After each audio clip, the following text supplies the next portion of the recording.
भक्तगणों, आज आपको भगवद गीता 11 अध्याय का अगला शेष भाग हिंदी में सुनाऊंगा। आप इसको इस चैनल को लाइक एंड सब्सक्राइब जरूर करें। भगवद गीता हिंदी में सुनिए।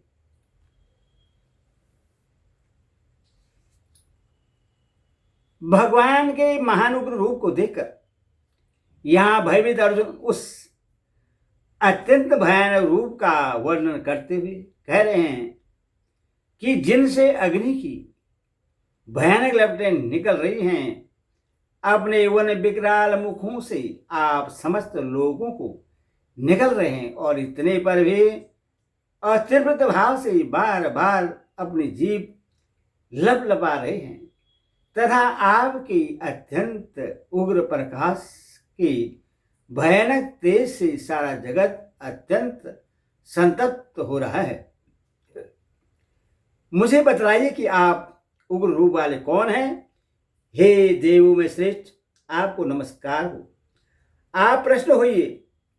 आदि पुरुष, आपको मैं विशेष रूप से जानना चाहता हूं क्योंकि मैं आपकी प्रवृत्ति को नहीं जानता। अर्जुन यह तो जानते ही थे कि भगवान श्री कृष्ण ही अपनी योग शक्ति से मुझे यह अपना विश्व रूप दिखला रहे हैं। फिर उन्होंने यह कैसे पूछा कि आप उग्र रूपधारी कौन हैं? अर्जुन इतना तो जानते थे कि यह उग्र रूप श्री कृष्ण का ही है, परंतु इस भयंकर रूप को देखकर उनके मन में यह जानने की इच्छा होगी कि ये श्री कृष्ण वस्तुतः हैं कौन जो इस प्रकार का भयंकर रूप भी धारण कर सकते हैं। इसीलिए उन्होंने यह भी कहा है कि आप आदि पुरुष को मैं विशेष रूप से जानना चाहता हूं। देवर संबोधन देकर भगवान को नमस्कार करने का और प्रश्न होने के लिए कहने का क्या अभिप्राय है? जो देवता में सर्वश्रेष्ठ हो उसे देवतर कहते हैं, अथवा भगवान को देवतर नाम से संबोधित करके अर्जुन उनके ईश्वर तत्व को व्यक्त करके उनको नमस्कार कर रहे हैं तथा उनके भयानक रूप को देखकर अर्जुन भयभीत हो गए हैं अथवा उनसे प्रश्न होने की प्रार्थना कर रहे हैं। आपकी प्रवृत्ति को मैं नहीं जानता, इस कथन का क्या अभिप्राय है? इससे अर्जुन ने यह भाव दिखलाया है कि वह इतना भयंकर रूप जिसमें कौरव पक्ष के और हमारे प्राय सभी योद्धा प्रत्यक्ष नष्ट होते दिखाई दे रहे हैं, आप मुझे किस लिए दिखला रहे हैं तथा अब निकट भविष्य में आप क्या करना चाहते हैं, इस रहस्य को मैं नहीं जानता। अतः अब आप कृपा करके इसी रहस्य को खोलकर बतलाइए। इस प्रकार अर्जुन के पूछने पर भगवान अपने उग्र रूप धारण करने का कारण बताते हुए प्रश्नानुसार उत्तर देते हैं। श्री भगवान बोले, मैं लोगों का नाश करने वाला बड़ा हुआ महाकाल हूं। इस समय इन लोगों को नष्ट करने के लिए प्रवृत्त हुआ हूं। इसीलिए जो प्रतिपक्षियों की सेना में स्थित योद्धा लोग हैं वे सब तेरे बिना भी नहीं रहेंगे, अर्थात तेरे युद्ध न करने पर भी इन सब का नाश हो जाएगा। मैं लोगों का नाश करने वाला बड़ा हुआ काल हूं। इस कथन का क्या अभिप्राय है? इस कथन से भगवान ने अर्जुन के पहले प्रश्न का उत्तर दिया है, जिसमें अर्जुन ने यह जानना चाहता कि आप कौन हैं। भगवान के कथन का अभिप्राय यह है कि मैं संपूर्ण जगत का सर्जन पालन सहार करने वाला साक्षात परमेश्वर हूं। अतएव इस समय मुझको तुम इन सब का सहार करने वाला साक्षात काल समझो। इस समय मैं इन लोगों को नष्ट करने के लिए प्रवृत्त हुआ हूं। इस कथन का क्या अभिप्राय है?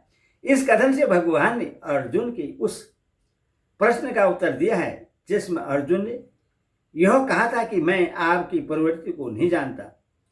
भगवान के कथन का अभिप्राय यह है कि इस समय मेरी सारी चेष्टाएं इन सब लोगों का नाश करने के लिए हो रही है। यही बात समझाने के लिए मैंने इस विराट रूप के अंदर तुमको सबके नाश का भयंकर दृश्य दिखलाया है। मैं जो प्रतिपक्षियों की सेना में उपस्थित योद्धा लोग हैं वे तेरे बिना भी नहीं रहेंगे। इस कथन का क्या अभिप्राय है? इस कथन से भगवान ने यह दिखलाया है कि गुरु, ताऊ, चाचे, मामे और भाई आदि आत्म स्वजनों को युद्ध के तैयार देखकर तुम्हारे मन में जो कायरता का भाव आ गया है और उसके कारण तुम जो युद्ध से हटना चाहते हो यह उचित नहीं है, क्योंकि यदि तुम युद्ध करके इनको न भी मारोगे तब भी ये बचेंगे नहीं। इनका तो मरण ही निश्चित है। जब मैं स्वयं इनका नाश करने के लिए प्रवृत्त हूं तब ऐसा कोई भी उपाय नहीं है जिससे इनकी रक्षा हो सके। इसीलिए तुमको युद्ध से हटना नहीं चाहिए। तुम्हारे लिए जो मेरी आज्ञा के अनुसार युद्ध में प्रवृत्त होना ही हितकर है। अर्जुन ने तो भगवान के विराट रूप में अपने और शत्रु पक्ष के सभी योद्धाओं को मरते देखा था। फिर भगवान ने यहाँ केवल कौरव पक्ष के योद्धाओं की बात कैसे कही? अपने पक्ष के योद्धा गणों का अर्जुन के द्वारा मारा जाना संभव नहीं है। अतः तुम न मारोगे तो भी वे तो मरेंगे ही, ऐसा कथन उनके लिए नहीं बन सकता। इसीलिए भगवान ने यहाँ केवल कौरव पक्ष के वीरों के विषय में कहा है। इसके सिवा अर्जुन को उत्साहित करने के लिए भी भगवान के द्वारा ऐसा कहा जाना युक्ति संगत है। भगवान मानो यह समझा रहे हैं कि शत्रु पक्ष के जितने भी योद्धा हैं वे सब एक तरह से मरे ही हुए हैं। उन्हें मारने में तुम्हें कोई परिश्रम नहीं करना पड़ेगा।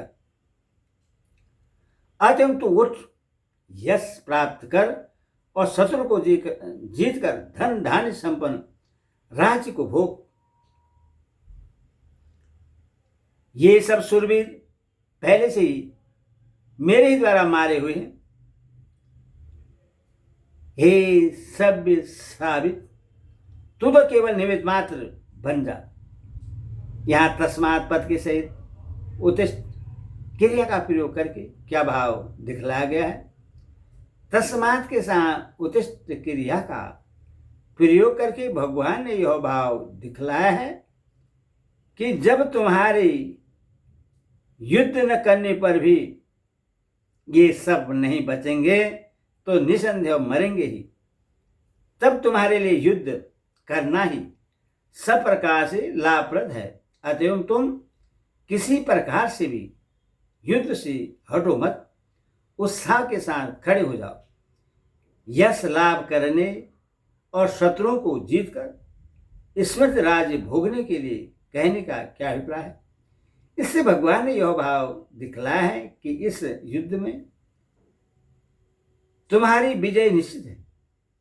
अतएव शत्रु को जीतकर धन धान्य से संपन्न महान राज्य का उपभोग करो और दुर्लभ यश प्राप्त करो। इस अवसर को हाथ से न जाने दो।